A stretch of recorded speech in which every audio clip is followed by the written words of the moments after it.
রাধে রাধে বন্ধুরা, তোমরা সবাই কেমন আছো? ভালো আছো তো? তো নিশ্চয়ই খুব ভালো আছো। আমিও খুব খুব ভালো আছি। দেখো, আজকে ঘরে চারিদিক ছড়ানো, আলনাও সেরকমভাবে গোছানো নেই। আলনাও গোছাতে হবে, এদিকে ড্রেসিং টেবিলেরও অবস্থা ছড়ানো। তো সব ছড়ানো ভরানো রয়েছে, সেগুলো সব গোছাতে হবে। এদিকে দেখো, রান্নাঘরে সেরকম অগোছালো কিছু নেই, কিন্তু বেসিনে অনেক বাসন। এই বাসন টাসনগুলো সব ধুয়ে সোফা টোফা সব গুছিয়ে তারপর ঝাড় দিতে হবে। তো ফার্স্টেই চলে যাব ঘরে। ঘরের জামা কাপড়গুলো আগে গুছিয়ে নেব, আলনাটা গুছিয়ে নেব, তারপর অন্য কাজ করব। দেখো, কালকে সেই সোফার কভারগুলো নামিয়েছিলাম না, সেগুলো সব কাচা হয়ে গেছে, কিন্তু এখনও পাতিয়ে রাখিনি, মানে সোফায় সেট করিনি। তো সেগুলোও করব। তো আগে জামা কাপড়গুলো গুছিয়ে নিচ্ছি। এই জামা কাপড় তিনটে না আলমারিতে তুলতে হবে, তো ভাঁজ করে রেখে দিয়েছি, এখনও আলমারিতে তোলা হয়নি যদিও। তো এগুলো এখন তুলে রাখবো। তো নতুন বন্ধু, পুরনো বন্ধু, তোমাদের সকলকে আমার চ্যানেলে স্বাগত, শুভেচ্ছা ও অনেক অনেক ভালোবাসা। ঈশ্বরের কাছে প্রার্থনা করি তোমরা সবাই ভালো থাকো, সুস্থ থাকো, সবাইকে ভালো রাখো। আগে একদিন বলছিলাম না, আলমারিটা গোছাতে হবে, একটু ওলটপালট হয়ে আছে কোনো দুই এক জায়গায়। তো সেগুলো এখনও গোছানো হয়নি। আসলে আলমারি খুললে মনে পড়ে, তার আগে আর মনে থাকে না। তো সেই জন্য আর গোছানো হচ্ছে না। শোকেসটা না হাতের সামনেই যখন তখন গুছিয়ে নেওয়া যায়, কিন্তু আলমারিতে আর যখন তখন গুছিয়ে নেওয়া যায় না। হাতের কাজ সব সেরে খালি হয়ে বসতে হয়, তবে গিয়ে আলমারি গোছানো যায়। নতুন বন্ধু ও পুরনো বন্ধু, তোমরা সবাই নিশ্চয়ই খুব আনন্দে আছো, আর আমিও খুব আনন্দে আছি। কিন্তু কেন বলো তো? আসলে সামনে তো জামাই ষষ্ঠী, তো সেই জন্য।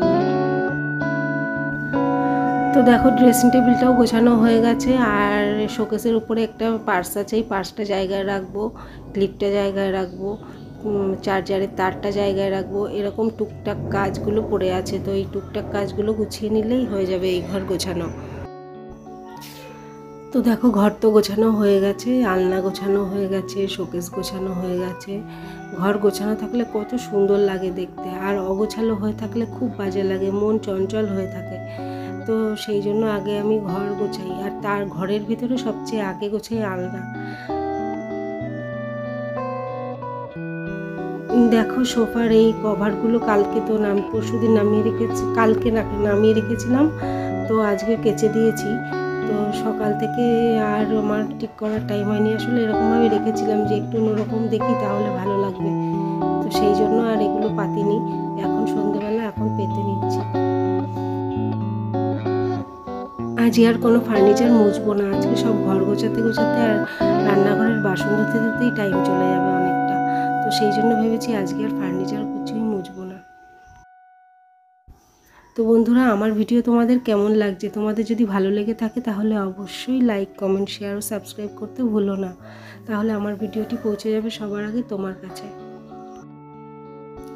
তো দেখো, রান্নাঘরে সেরকম নোংরা কিছু হয়নি, স্টোভটা একটু মুছে নিচ্ছি, আর এই সাইডগুলো একটু মুছে নিয়ে তারপরে বাসনগুলো ধুয়ে নেব। বাসন ধোয়া হয়ে গেলে আর রান্নাঘর গোছানো থাকলে না, মনে হয় যেন রান্নাঘরের কোনোই কাজ নেই। কিন্তু রান্নাঘরে যদি বাসন থেকে যায় বেসিনে, তাহলে মনে হয় অনেক কাজ আছে, রান্নাঘরে ঢুকতেই ইচ্ছা করে না। তোমাদেরও এরকম হয় নিশ্চয়ই, আমাকে কমেন্টে জানিও। তো বন্ধুরা, কাজ তো অনেক হলো, শ্রীকৃষ্ণের দু একটা বাণী বা কথা দু একটা আলোচনা করি, তাহলে ভালো লাগবে, তোমাদেরও ভালো লাগবে আর আমারও ভালো লাগবে। ভগবান শ্রীকৃষ্ণ বলেছেন, মানুষের কামনা ও বাসনাই হলো মানুষের দুঃখের প্রধান কারণ। কেননা দেখো, আমরা যখন কাউকে কিছু দিই তখন তার থেকেও কিছু পাওয়ার আশা করি, আবার যখন কাউকে ভালোবাসি তখন তার থেকেও ভালোবাসা পাওয়ার আশা করি। এই যে আশা করি, এই যে আশা, এটাই হলো কামনা ও বাসনা। আবার কখনো কখনো এই কথাও শোনা যায় যে কামনা বাসনা ছাড়া মানুষ বাঁচবে কি করে। তাহলে বলতে হয়, আগে মানুষকে সেই জায়গায় পৌঁছাতে হবে যেখান থেকে ফিরে আসার পর কামনা বাসনা অবশ্যই লাগবে। তাই জন্যই ভগবান শ্রীকৃষ্ণ বলেছেন, মানুষের কামনা ও বাসনাই হলো দুঃখের প্রধান কারণ।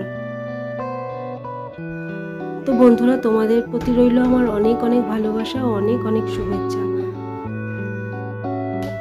তোমাদের যদি ভিডিওটি ভালো লেগে থাকে তাহলেও তোমরা আমাকে কমেন্ট করো, আর যদি ভিডিওটি ভালো না লাগে তাহলেও তোমরা আমাকে কমেন্ট করে জানিও। তোমাদের একটা লাইক, একটা কমেন্ট আমাকে অনেক বেশি প্রেরণা দেয়, অনেক বেশি উৎসাহিত করে তোলে। তাই তোমরা আমাকে কমেন্ট করতে ভুলো না। তো বন্ধুরা, তোমাদের সাথে আর কি বলবো সেটা তো আমি খুঁজে পাচ্ছি না। দেখো, তোমাদের সাথে কথা বলতে বলতে আমার ঘর ঝাড় দেওয়া হয়ে যাচ্ছে। তো ঘর ঝাড় দেওয়া হয়ে গেলে আজকে রাতে আমার ভাত আর মাছের ঝোল করতে হবে। তো সেটা করলেই রাত্রের কাজ সব হয়ে যায়। তো সেটা আর তোমাদের সাথে শেয়ার করছি না, এই ভিডিও এখানেই শেষ করছি। চলে আসবো কাল আবার তোমাদের সামনে। তো আজকের জন্য এই পর্যন্তই, টাটা।